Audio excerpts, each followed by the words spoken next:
기독교 윤리 실천 운동이 한국 사회의 양극화 문제 해결을 위한 자리를 마련했습니다. 양극화 해소를 위한 한국교회와 성도들의 역할은 무엇일지 자세한 소식 잠시 후 전합니다. 한국교회의 건강한 생명력을 불어넣는 응급처치 프로젝트 믿음의 행진. 오늘은 지역사회를 섬기며 이 땅의 예수마을을 만들어가는 예수마을 교회를 만나봅니다. 북한 관련 이슈로 함께하는 통화라 한반도. 오늘은 유엔 제재에 맞서 무력으로 위협하고 있는 북한이 당 대회를 앞두고 70일 전투에 들어갔습니다. 자세한 내용 고려대 남강구 교수와 함께 살펴봅니다. 안녕하십니까. 문강원 목사입니다. 시리아 내전이 일어난 지 5년을 넘어섰는데요. 그동안 희생된 사람들과 손실된 문화재 등 그 피해는 실로 막대합니다. 또 불행 중 다행인 건 지난 15일 시리아 내전 발발 5년을 기점으로 러시아가 시리아에게서 병력을 철수하기 시작했다는 겁니다. 여전히 그곳의 평화에 대해서 신뢰하는 이들은 많지 않지만 그럼에도 불구하고 화해와 용서, 평화를 희망하는 모든 이들의 간절한 바람이 정치적 결정을 내려야 하는 세상의 모든 지도자들에게 전해지길 바라봅니다. 시채널 매거진 굿데이, 오늘은 3월 17일 목요일입니다.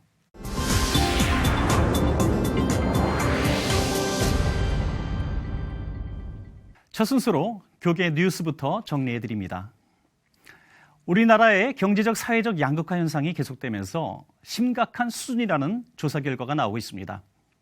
사단법인 기독교 윤리실천운동이 2017년까지 양극화 해소를 위해 역량을 집중한다는 계획입니다. 유성훈 기자입니다. 우리나라 부의 양극화 현상이 심각한 것으로 드러나고 있습니다. 기독교 윤리실천운동 공동대표인 임성빈 장신대 교수는 상위 10% 계층의 전체 부의 66%가 편중된 반면 하위 50%는 전체 자산의 2%를 소유하고 있다고 밝혔습니다. 임성빈 교수는 기윤실 신년 강연회에서 양극화는 계속 악화되고 있으며 우리나라뿐 아니라 미국과 영국 등 선진국도 심각한 수준이라고 덧붙였습니다. 또한 경제뿐 아니라 교육과 이념 등 사회적 양극화 현상도 진행되면서 큰 문제가 되고 있다고 전했습니다. 경제적인 양극화만이 문제가 아니라 정치적이고 또한 사회문화적이고 교육적이고 세대적인 의미에서의 양극화는 우리 사회의 희망을 앗아가버리는 요소이기 때문에 우리가 양극화 극복을 위해서 노력해야 할 것이라고 생각합니다. 기윤실이 2016년 회원총회를 열고 2부 순서로 양극화 해소와 기윤실 운동을 주제로 강연회를 진행했습니다. 내년 창립 30주년을 앞두고 있는 기윤실은 종교개혁 500주년과 함께 우리 사회의 절박한 문제를 고민하기 위해 양극화 해소에 집중하기로 했습니다. 특히 올해 다양한 포럼과 논의 등으로 한국 사회와 교회를 향해 양극화 해소를 위한 실천적 대안을 모색한다는 계획입니다. 조금 더 이 각계각층의 전문가들과 함께 이 양극화의 본질에 대해서 이해를 하고 또 우리가 할 수 있는 것들을 지금 우리의 자리에서 작은 것부터 실천하는 그러한 실천의 역할들을 해야 될 것이라고 생각합니다. 한편 기윤실은 올해 3년 주기의 한국교회 사회적 신뢰도 여론조사를 비롯해 기독교 윤리실천학교와 4.13 총선 공명선거운동 등 다양한 윤리운동을 전개해 나갈 예정입니다. 시채널 뉴스 유성훈입니다. 세계 한인 기독교 총연합회가 새 대표회장에 고시영 목사를 선출했습니다. 고시영 목사는 세계총을 통해 한국교회의 세계화를 추진하겠다고 밝혔습니다. 세계총의 사업 방향을 계속해서 유성훈 기자가 보도합니다. 지난 10일 세계 한인 기독교 총연합회는 네 번째 정기총회를 열고 상임회장이었던 고시영 목사를 대표회장으로 새롭게 선출했습니다. 세계총은 세계 곳곳에 나가 있는 한인 디아스포라 750만 명과 교회를 한국교회와 연결하고 점점 한국인의 정체성을 잃어가는 이민 세대에게 한국인의 긍지를 심어주기 위해 세계 기독교 총연합회에서 세계 한인 기독교 총연합회로 명칭을 바꿨습니다. 그 세계화의 과정에서 여전히 우리는 한국인이다. 한국인의 정체성을 좀 더 확고히 갖자. 특히 그게 교인들부터 나는 한국인이다. 그런 의식을 갖고 살아야 되지 않냐. 그래서 한국인이라는 명칭을 특별히 강조하게 된 겁니다. 세계총은 올 한 해 진행할 사업으로 통일운동을 비롯해 자랑스러운 선교사 발굴과 지원, 다문화가정 초청 행사 등을 진행할 계획입니다. 특히 외국에 거주하고 있는 한국인들의 정체성을 확립하는 사업과 한국인의 긍지를 기독교를 통해 어떻게 나타낼 것인지에 대한 고민과 연구가 이어질 예정입니다. 어떻게 하면 이 한국인이라고 하는 긍지를 이 기독교를 통해서 드러내게 할 것이냐, 이런 거에 대한 사업, 이런 것들이 지금 저희가 주도적으로 하는 사업입니다. 한국교회의 세계화를 꿈꾸는 고시영 신임 대표회장은 다부진 각오를 나타내며 세계총이 영향력 있는 연합단체가 될 것이라고 전했습니다. 제가 정말 하나님께 기도하고 여러 뜻맞는 사람들과 힘을 모아서 최선을 다하면 좋은 열매가 맺혀지지 않겠나, 그렇게 제가 확신을 하고 있습니다. 세계를 향한 사역뿐 아니라 국내의 다문화 가정 등 소외 이웃을 위한 다양한 봉사활동을 전개하고 있는 세계 한인 기독교 총연합회의 앞으로의 행보에 이목이 집중되고 있습니다. C채널 뉴스 유성훈입니다. 이번에는 나라밖 소식입니다. 미국 버지니아 윌리엄스버그에 있는 제1침례교회는 240년의 역사를 갖고 있다고 합니다. 이 교회의 첫 목회자는 노예였던 흑인이었는데요. 그의 용기 있는 헌신으로 인종차별 없는 교회, 공동체를 이루었고 그 믿음의 유산은 현재까지 이어지고 있다고 합니다. 미국 버지니아에서 전해온 소식입니다. In 1776, it was illegal for more than 5 slaves to gather together without permission from their slave masters. So First Baptist Church began in secrecy, somewhere in these woods. The white society saw religious meetings of slaves as threatening, as inspirational toward rebelling or attempting to loosen the bonds of slavery. Gowan's name first appears in the historical record in 1779, but not in a positive sense. The Virginia Gazette prints an ad accusing him of stealing a horse, a hanging offense. Fortunately, he is never charged, and over the next few years, his congregation grows to more than 200 members. 1793 proves to be a watershed year for Gowan, despite accusations of involvement in a multi-state slave rebellion plot. He gains membership for his church in the mostly white Dover Baptist Association and is freed from slavery as shown in this deed. It is the first time we see the surname he chose for himself, Pamphlet. Why do you think he chose Pamphlet? That's been a subject of intense interest, as you might imagine. We don't find anyone else, white or black, named Pamphlet. I happened to run across a compilation of pamphlets from the 18th century that had to do with every subject imaginable. And it occurred to me, did he adopt that name because he knew of the effectiveness of pamphlets circulating on various topics? Sweet Jesus. Pamphlet's now 500-member congregation meets in a wooded area called Raccoon Chase on the outskirts of Williamsburg. Then, around 1805, a white neighbor hears their worship and offers them the use of his carriage house in downtown Williamsburg. Gowan Pamphlet dies within 2 years. His legacy is determination to keep this church alive, to bring it the respect it deserved, and to persevere in the face of all kinds of adversity. He was determined that his church wasn't going to exist in the shadows. It was going to. It was going to be in the open. Some 50 years later, First Baptist dedicates their first church building on the same property. Within a short time, they acquired their bell. 100 years later, in 1956, they moved to their present building, but the bell is not installed properly and soon becomes inoperable. Let freedom reign. Although the bell remained silent throughout the civil rights era, the church does not. They host activists like Martin Luther King Jr. and Rosa Parks. This year, to celebrate the church's 240th anniversary, the Colonial Williamsburg Foundation takes on the task of restoring the 500-pound bell. In light of heightened racial conflict in places like Ferguson, Missouri, and Baltimore, Maryland, a nationwide campaign begins called Let Freedom Ring Challenge, inviting Americans of all races to register to ring the bell for freedom throughout the month of February. I will ring the bell for hope. For justice for immigrants. For little boys and little girls whose brown skin is made to make them feel less than. That brings us to today's celebration.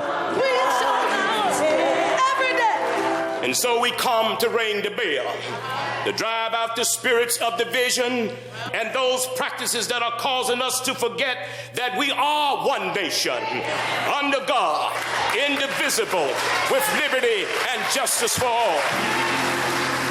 The first to ring the bell are a family who knows a lot about racial reconciliation. Descendants of Thomas Jefferson by two women, his wife, Martha, and her half-sister, slave Sally Hemings.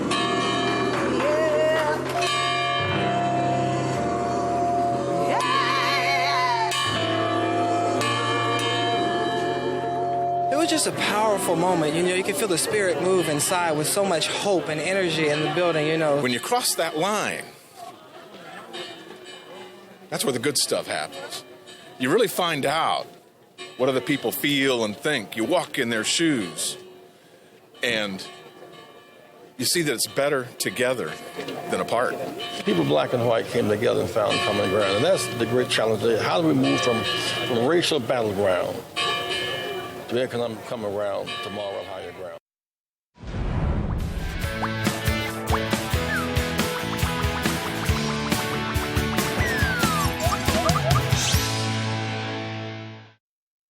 매주 이 시간 건강한 사역으로 주님께 영광이 되는 교회의 만남을 통해서 한국교회의 희망을 전하고자 합니다. 오늘은 지역사회를 섬기고 사랑을 전하고 있는 예수마을교회를 소개해드립니다. 일명 찻집으로 불리는 유흥업소가 즐비했던 어두운 거리 신당 5동. 하지만 최근 몇 년 사이 신당 5동은 아름다운 문화의 거리로 변화했습니다. 그 변화의 중심에 서 있는 예수마을 교회. 신당동 이름이 심상치가 않습니다. 네, 그 옛날에 이제 여기가 시구문이라고 해서 시체들이 많이 버려지는 동네라서 그 무당들이 많아가지고 신당이 많다 그래서 신당동이 된 거거든요. 예수마을 굉장히 이름만 들어도 좀 은혜가 되는데요. 이런 것들을 생각하게 된 계기가 또 있다고 들었어요. 마을이 있기 때문에 교회가 생겼잖아요. 그래서 이제는 마을이 교회를 만들어줬으면 교회가 마을을 섬기자. 그래서 마을이 교회, 교회가 마을. 그럼 그 마을이 뭐냐? 예수 마을이다. 그래서 이름을 고쳤죠. 그러니까 신당 제일교회였었는데 그 신당에서 제일 가면 안 될 것 같아서 예수 마을이라고 이름 고쳤습니다. 청소와 벽화 그리기 등 교회가 마을 정화에 나서자 주민들도 호응을 보내며 신당 5동은 점차 깨끗하고 아름다운 동네로 탈바꿈하기 시작했습니다. 이 지역이 정화가 되고 있고 전에 그 신문에 보도된 것은 청소년 범죄율을 0%까지 낮춰진 지역이 됐어요. 지역을 섬기면서 제가 듣기로는 이곳에 170여 개의 점집, 또 뭐 무당집, 또 술집들이 있었는데 지속적인 교회와 기관이 함께 연합을 해서 정화 작업을 통해서 하나하나 없어져서 지금 정말 몇 개 남지 않은 지역 주민의 필요를 찾아 먼저 그 일들에 앞장선 교회. 쉴 곳 하나 없었던 곳이 이제는 누구나 와서 편히 쉴 수 있는 공간들로 가득 찼습니다. 사실은 예배당은 저는 예배당을 크게 지으려고 한 그런 모습은 아니었는데 젊은이들에 대한 공연이 좀 할 수 있는 장소가 없더라고요. 그래서 이번에 교회를 약간 리모델링하고 약간 증축을 하면서 공연장 겸 예배실로 바꿨죠.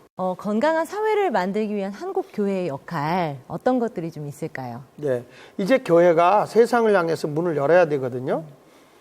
세상 사람들이 살기 어렵다고 그러더라고요. 이 지역에서도 너무 경제가 어렵다고 그래서 제가 그러면 살기 좋은 마을을 만들자.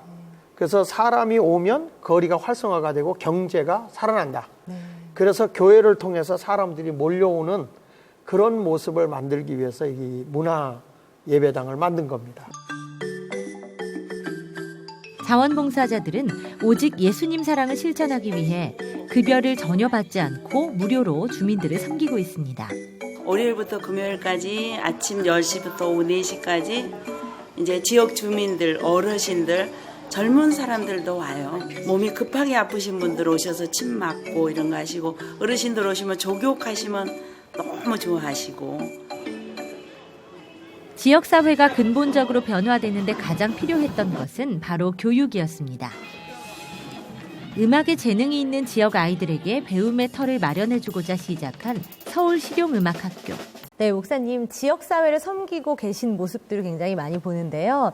특별히 교육활동 많이 하신다고 들었는데요. 처음에 아이들이 그 가출한 애들을 돌봐주고 또 생활이 어려워서 공부 못하는 애들을 돌보다 보니까 음악을 좋아하더라고요, 애들이요. 네. 그래서 그 청소년들에 맞는 음악을 가르치기 시작한 것이 지금의 서울실용음악고등학교를 태동하게 된 것이고 세상 문화를 선도하고 나가자. 그래서 저들이 세상에 나가서 인기 있을 때 마지막에 하나님의 영광을 드러내는 찬양을 하게 되면 선교 효과도 굉장히 크게 나오잖아요. 그래서 세상 문화 속에서 기독교의 문화를 꽃피우자는 의미로 서울실용음악고등학교를 세우게 된 겁니다.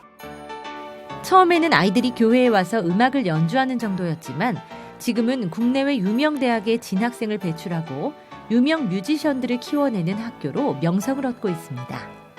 수업이 아닌 다른 시간에 공강이라는 비어있는 시간에 학교에 있는 연습실을 사용한다든지 그런 식으로 자기 혼자 연습할 수 있는 시간을 가질 수 있어서 약간 자기 개발을 할 수 있다는 점이 확실히 다른 학교랑 다르다고 생각합니다. 파트별로 다 있습니다. 그러니까 보컬, 기타, 베이스, 드럼, 그다음에 작곡, 그다음에 브라스 이게 학과가 다 나눠져 있어요. 교육에서 어떤 부분 가장 중점을 두고 계시나요? 아이들의 인성과 인격 신앙 그 바탕 위에서 좋은 뮤지션, 그러니까 나중에 일반 뮤지션 나가더라도 하나님 영광 돌릴 수 있는. 건물을 확장하는 대신 지역 주민을 위해 문화예술 복합센터를 연 예수마을교회. 아이들에게는 마음껏 뛰어놀 수 있는 놀이터로, 또 엄마들에게는 작은 휴식을 주는 쉼터로 제공되고 있습니다. 저는 뮤지컬 배우가 되고 싶은데 이 마을에 뮤지컬 배울 수 있는 시설이 있어서 좋아요. 교회에 다니시는 분들이고 또 믿음으로 가르치시고 사랑으로 하신다는 걸 좀 많이 느꼈기 때문에 제가 동생도 다른 곳에 보내지 않고 이곳으로 바로 보내게 된 거죠. 예수님이 이 땅에 오셔서 가장 근본적으로 온 게 하나님 나라 건설이에요. 그러니까 세상에 빛이 되라. 또 본인은 세상을 사랑해서 예수님을 이 땅에 보내신 거니까요. 그러니까 교회는 당연히 하나님을 사랑하면 이웃 사랑해야 되는데 교회가 우리끼리만 놀고 있잖아요. 그래서 이제는 지역을 섬겨보자 해가지고 좀 문턱을 낮추는 그런 길을 걸어가고 있고요. 이제 세상에서 하도 손가락질을 교회에 많이 하고 있잖아요. 맞습니다. 그러니까 이제는 교회가 세상을 향해 열어야 된다. 문턱을 낮춰야 된다. 예배당 증축보다 주민들과 함께 소통하며 공감할 수 있는 공간을 만들어가는 교회. 예수마을 교회는 소외된 이들을 먼저 품는 섬김의 자세로 마을을 교회로, 교회를 마을로 만들어가는 아름다운 변화를 이뤄가고 있습니다.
최근 북한 관련 이슈를 살펴보는 통화라 한반도. 고려대학교 아시아문제연구소 남강규 교수님과 함께합니다. 교수님 안녕하십니까? 네, 안녕하세요. 네, 교수님. 유엔 안보리 제재 이후에 남북 관계가 정말 한치 앞을 내다볼 수 없는 강대강 이런 국면인데요. 특별히 북한이 모든 남북 간의 경제 합의들을 이제 무산시키고 무효화시켰어요. 어떻게 보십니까? 네, 이 북한의 그 조평통이 이제 그 대변인 담화를 통해 가지고 이 남북 간에 맺어 있는 모든 경제 협력 또 교류 협력 사업을 무효화한다라고 이렇게 일방적으로 이제 그 선언을 했습니다. 네. 그러면서 이제 북한 지역에 있는 그 우리 기업 또 관계 기관들의 이제 자산을 모두 청산할 것이라고 발표를 했는데요. 그 북한에 있는 우리 자산은 이제 대표적으로 이제 개성공단 그리고 이제 금광산 관광지대가 되겠죠. 네. 그 안에 있는 우리 시설물이죠. 거기에는 이제 우리 그 정부가 이렇게 투자해가지고 구축한 그 시설물도 있고 또 우리 기업들이 들어가가지고 만들어놓은 뭐 여러 가지 공장이나 관련 시설물들이 있는데 그는 모든 걸 가지고 이제 자산을 동결하고 몰수하고 나아가서 그걸 아예 그냥 북한을 일반적으로 청산하겠다 뭐 이렇게 이제 발표를 했습니다. 그래서 현재 그 개성공단하고 금강산에 있는 우리 자산을 다 이렇게 추산해 보게 되면 대략 한 1조 한 4,200억 원 정도로 추정이 되거든요. 네. 이제 그걸 가지고 이제 북한이 일방적으로 자신들이 이제 소유권을 해가지고 마음대로 처분하겠다 이런 것을 이제 발표한 것이죠. 그건 이제 우리 정부가 개성공단은 이제 중단 선언을 하지 않았습니까? 네네. 뭐 그걸 이제 하나의 그 기회로 해가지고 북한이 이제 임의로 자신들 마음대로 하겠다. 특히 이제 뭐 우리 정부가 개성공단을 중단했으니까 마치 그 잘못된 책임을 우리 정부에게 떠넘기면서 그러면서 마치 그것이 이제 자기들이 이제 마음대로 할 수 있는 권리를 획득한 것처럼 이제 물론 이번 이 상황이 벌어지기 전에도 북한이 사실상 그 금강산 관광은 2008년도에 우리 그 관광객이 피살 사건이 발생한 이후부터 뭐 북한이 사실 일방적으로 그걸 다 운영을 해왔습니다. 네, 자기 시설인 것처럼 하고 그 있는 시설물을 활용해서 중국 관광객도 받기도 하고 그랬고요. 개성공단 같은 경우는 이제 이번에 중단되어진 상황인데 그래도 그건 우리 자산이지 않습니까? 그걸 이제 일방적으로 자신들이 마음대로 처분하겠다. 그런 것을 이제 이번에 발표하게 된 거죠. 네네, 그렇군요. 자기 나름대로 또 운영도 하고 있었군요. 그냥 폐쇄시킨 것이 아니라. 네네. 항상 남북 관계는 평화가 없었습니다. 지금까지 뭐 긴장되었다가 조금 완화되었다가 반복되어 왔는데 요즘의 사태를 보니까 이런 일말의 희망마저도 다 사라진 것 같은 이런 분위기인데요. 어떻게 보십니까? 이 북한이 이제 그렇게 마음대로 하겠다고 하는 것은 결국 이제 남북 관계를 이제 지금 상황에서는 정리를 하면서 우리 자산을 가지고 자기 마음대로 이제 막 쓰고 훼손시키겠다 그런 것인데 이건 남대로 이제 우리를 비롯해가지고 지금 국제사회가 북한에 대한 대북 제재를 이제 본격적으로 지금 가동하고 있지 않습니까? 네네. 이것에 대한 이제 일종의 그 대응 카드로 좀 쓰려고 하는 것 같고 그리고 또 하나 이제 마치 우리 정부가 개성공단 중단한 걸 가지고 지금 남북 관계 잘못된 것의 어떤 원인인 것처럼 이렇게 호도를 하면서 어떻게 보면 좀 남남 갈등을 유도하려고 하는 그런 의도로 지금 우리가 또 볼 수가 있고요. 뭐 그런 상황 속에서 북한이 이와 같이 자신들이 마음대로 하겠다라고 그렇게 했는데 그렇지만 사실 뭐 그렇더라도 북한이 이걸 운영하기는 상당히 좀 힘듭니다. 왜냐하면 개성공단 같은 경우 예를 들게 되면은 그 개성공단이 운영되려면 우선 그 전기가 들어가야 되지 않습니까? 네네. 그동안 사실 우리가 다 여기서 전력을 공급해서 그 공장이 가동이 됐던 것이고 또 공급 용수도 역시 그렇게 됐던 것인데 북한이 지금 그 자체적으로 전력을 공급할 수 있는 그런 그 인프라 그런 지금 능력이 안 되거든요. 네네. 그렇기 때문에 뭐 예를 들어서 뭐 우리가 쓰던 그걸 가지고 자기들이 쓴다. 뭐 예를 들어서 그걸 인정한다고 하더라도 지금 현실적으로 북한이 그걸 가동할 수 있는 사실 능력이 안 됩니다. 그래서 과거의 사례를 보게 되면은 이렇게 되면 이제 그 기계물을 뜯어가지고 예를 들어서 뭐 다른 그 군수용으로 전용을 한다든가 뭐 아니면 뭐 기계물을 다시 다른 데 대판다든가 뭐 이런 가능성도 있고 그리고 아까 그 금강산 관광 그 시설물처럼 마치 이거 자기 것처럼 해가지고 그 외부 관광객들을 받는 이런 식으로 또 이렇게 일방적으로 사용할 그런 가능성도 상당히 높습니다. 네, 그렇군요.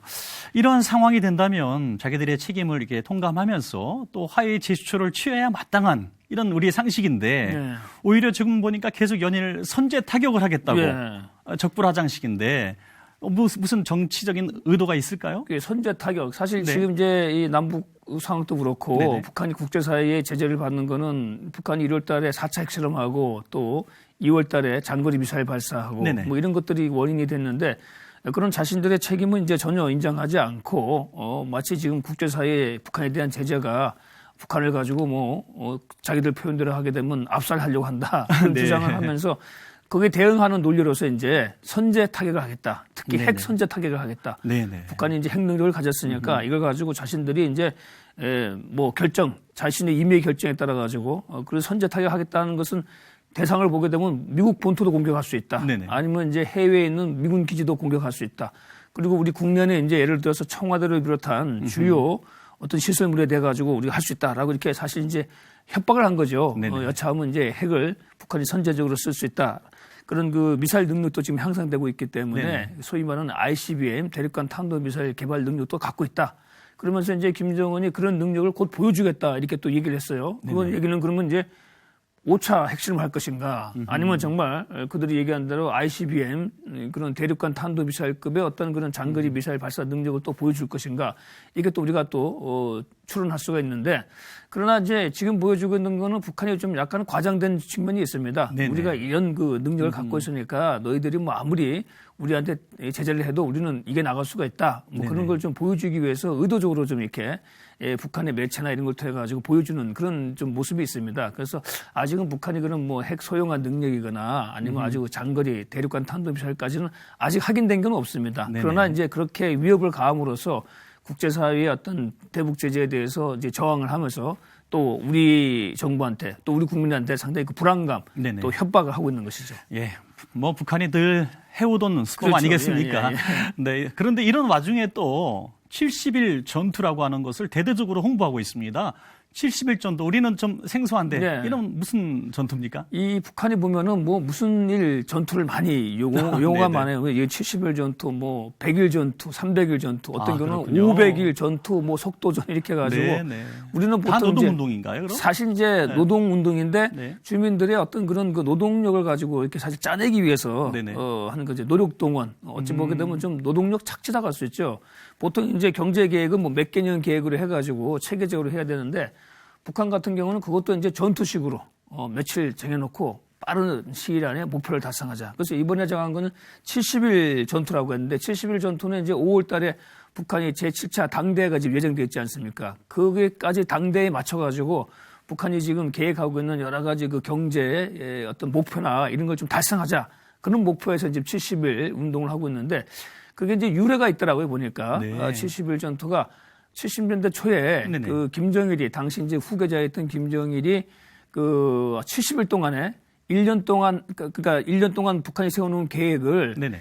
한 후반기 70일 동안에 압축적으로 그걸 달성했다는 겁니다. 네, 그러니까 네. 이 70을 압축적으로 해가지고 한 1년치 목표를 네, 뭘 네. 달성했다라고 이렇게 했는데 뭐 그 사실은 그는 좀 거리가 멀죠. 좀 선전하기 위한. 네네. 또 그렇게 하더라도 예를 들어서 좀 약간은 좀 임기응변식으로 뭐 숫자를 맞추기 위한 북한은 뭐 늘상 그렇게 있는 것이니까 네네.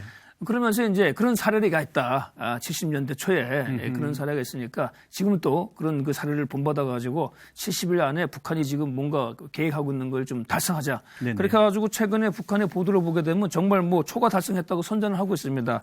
뭐 예를 들어가지고 북한 서부지구의 탄전에서 네네. 그 열흘 동안 생산 계획이 113%를 오버해서 달성을 했다. 그렇게 또 선전 매체를 통해서 하기도 하고 또 천리마 제강연합기업소, 천리마 제강연합기업소는 우리로 치면 좀 뭐 포항제철과 비교된 적 있을까요? 네네. 북한에서 비교적 큰 그런 그 이제 제강 제철 공장인데 거기서 뭐 아병강 재생산 실적을 132% 높였다. 최근 네네. 70일 전투를 하면서 이렇게 선전을 하고 있는데 이거는 어디까지나 보면 건 좀 사실 근거가 약한 선전. 네, 좀 과장된 거가 이렇게 하죠. 그리고 이제 예. 쉽게 해서 북한 그 주민들을 가지고 자꾸 이렇게 해가지고 노동력에 도움을 시키려고 하는 그걸 통해 가지고 결국은 북한 주민들을 자꾸 이렇게 좀 결속시키려고 하는. 그래서 네네. 실제 그 북한 주민들의 얘기를 들어보게 되면은 가서 뭐 하는 게 아니라 주로 정신교육을 한답니다. 그래서 예를 들어서 그렇군요. 5시에 직장에 모여가지고 모이자마자 하는 게 뭐냐 그러면 이제 그 일종의 그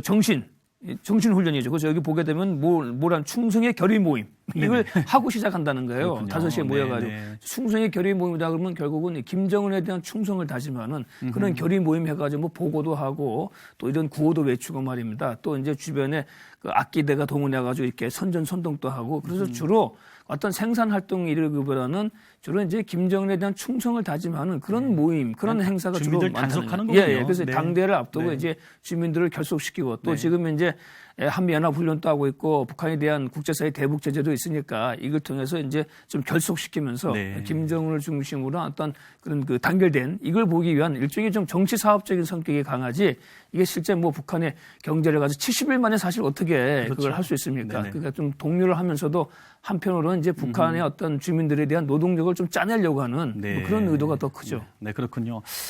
이렇게 남북 관계가 이제 경색 국면으로 치닫을 때 외국에서 바라볼 때는 꼭 전쟁이 일어날 것 같은 두려움이 있을 네. 텐데요. 참 신기한 것은 4월 4일 날 평양 국제 마라톤 대회가 열리는데 사상 최초로 정말 외국에서 1,000명 이상 온다. 뭐 그런 보도가 있는데 사실입니까?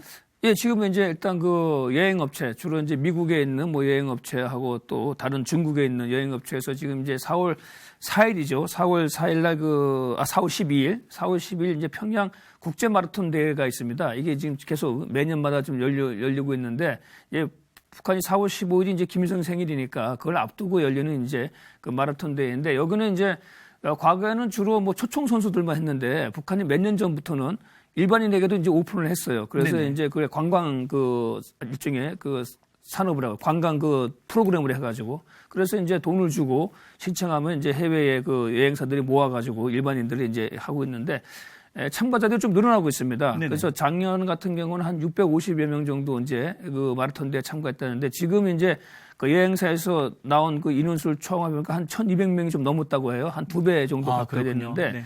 그거는 일단은 이제 북한에 대한 좀 관심이 있는 거죠. 호기심이. 야, 네네. 이거 어떤 나라가 이래서 안 했다 그래서 이제 그런 것도 있고 또 북한이 그런 그 마라톤 대회에 대해 가지고 일반인 참가를 허용하기 때문에 그러면 좀 호기심도 좀 발동하고 그래서 이제 일반인들이 이제 그 돈을 내고 여행비를 내고 가서 이제 참가하는 것이죠. 또 네네. 북한 같은 경우는 그런 여행사를 통해 가지고 참가자를 받아들임으로써 이제 또 외화를 획득할 수 있는 그런 것도 되고 그래서 지금 이제 뭐 북한에 대한 그 국제사회 제재가 상당히 높아지고 상당히 그 긴장이 높아짐에도 불구하고 이런 뭐 친선이나 아니면 스포츠나 또 일종의 이건 이제 관광 투어죠. 상품이기 관광 때문에 투어군요. 뭐 그런 네, 부분들은 네. 뭐 그렇게 큰 영향을 받고 있지가 않죠. 네. 그런 점에서 좀 약간 대부분 다 호기심에 의해 가지고 그런 이제 마라톤 대회에 좀 참가하는데 그렇지만 지금 또 상황이 워낙에 좀 이게 네네. 상당히 그 좀 위기 국면이기 때문에 실제 또 얼마나 많이 참가할지는 앞으로 좀 지켜봐야 되겠죠. 네네. 그렇군요.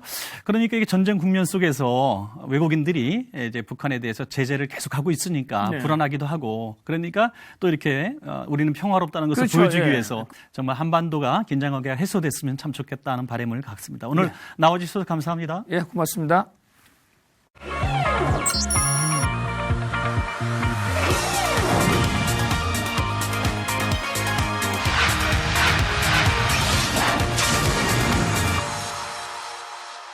시채널 매거진 굿데이는 시청자 여러분과 함께하는 방송입니다. 좋은 의견 있으시면 아래 전화번호와 이메일로 연락 주시고요. 인터넷으로도 다시 보실 수 있습니다. 꼭 확인해 보시기 바랍니다. 신앙이 성숙할수록 죽음에 대해 담대하다는 조사 결과가 나왔습니다. 안양 샘병원 김성훈 원목이 발표한 내용인데요. 삶과 죽음의 경계가 따로 없이 긍정적 가치관과 가치를 실현할 수 있는 힘이 바로 믿음이라는 건데요. 오늘도 이 믿음으로 승리하시는 날 되시길 바랍니다. 오늘 순서는 여기까지입니다. 시청해 주신 여러분 고맙습니다.